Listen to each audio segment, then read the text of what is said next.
Hello, my name is Victor Anguiano, and this is Imogen Cunningham.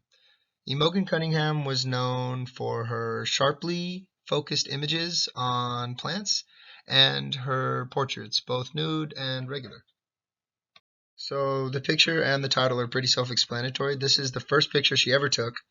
This was with her new camera she had just gotten via mail. And as soon as she got it, the first thing she thought to do was head out into the woods of Washington, undress, and take a nude self portrait.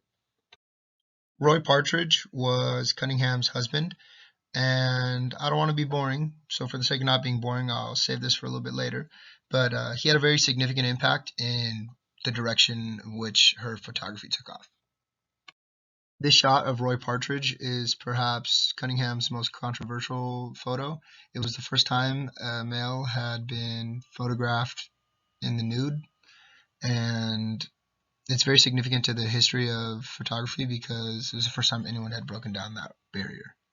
Triangles is Cunningham's most famous nude portrait, and it is called Triangles because the human body, when viewed from this close up, simply portrays geometrical like shapes. It's a very excellent example of her dramatic lighting. There's a very soft light which allows for a nice smooth transition from the light to the shadows. So touching back on Partridge, shortly after Cunningham and Partridge got married, they moved to California where they opened an art studio and began a family. And this significantly impacted the direction that Cunningham's photography went in because Partridge was gone a lot for work, and she was left to take care of business, the house, and the family that they had begun, which kind of marks like the change in direction of her photography because then it started focusing on her and her kids. This is when her botanical photography really took off because she was taking pictures of things around the house, like the flowers and stuff in her garden, trees that she would see around her house, or even wildlife that her, like snakes that her sons would bring her.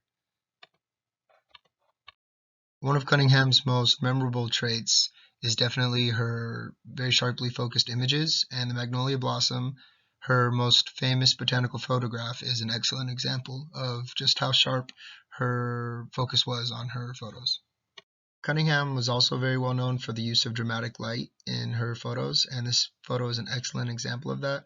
The hard light makes a very sharp contrast between the shadow and the light, and you can also see her very sharply focused image of the plant itself.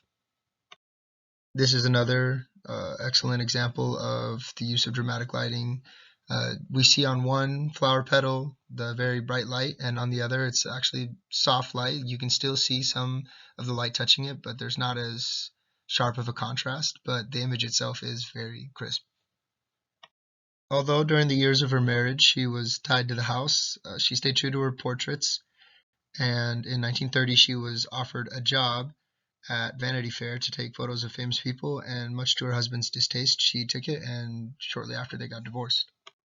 Now, this is just before she went, but this is just an example of how she had been staying with her portraits, and this is actually an excellent example of double exposure, which is a technique she had been um, dabbling with at the time, and she expands on it further beyond after this picture, but this is an excellent example of two separate images that she brought together. If you look really closely, you can see that it's actually a complete different picture. It's not just him in a different position in the picture, it's a complete different picture.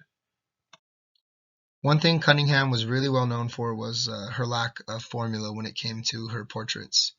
For example, here's Frida Kahlo, and instead of her doing something or the setting being significant, it's focused mostly on what she's wearing. And so she's wearing traditional garments for her heritage, and that is how she decided to portray the uniqueness of Frida Kahlo, not just through her art. But in this photo of another artist, it's actually showing the artist at work. But this one's a little bit more significant because this man is blind and he's making a sculpture which is 10 times better than anything I could ever do with my eyes closed. And he's not just doing it with his eyes closed, he can't see. So it's not like he could peek at any time. You know, he's just doing it straight with touch. And so this is how she decided to show his uniqueness as an artist. In this shot, Cunningham focuses less on the subject and what he could be doing or wearing and more on the environment. and his surroundings. This is actually taken just a little ways off from his house and just the nature surrounding it. And this is a very good example of how she would use subtle yet very intricate settings to make a portrait unique. Here's another picture, very sharply focused, same man, years later in the same place, the nature surrounding his house.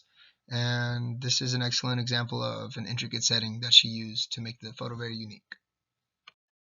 This is my last picture, just because it seemed like a fun one. It's obviously a photo through a mirror, and the image is distorted, although very sharp. It's truly capturing uh, a distorted image very perfectly. And I just think it's a fun shot, and I think it's really cool how no matter how old she is, she's always going to be trying to capture those moments that mean the most to her. And I hope you guys enjoyed my presentation. Thank you. And that's it.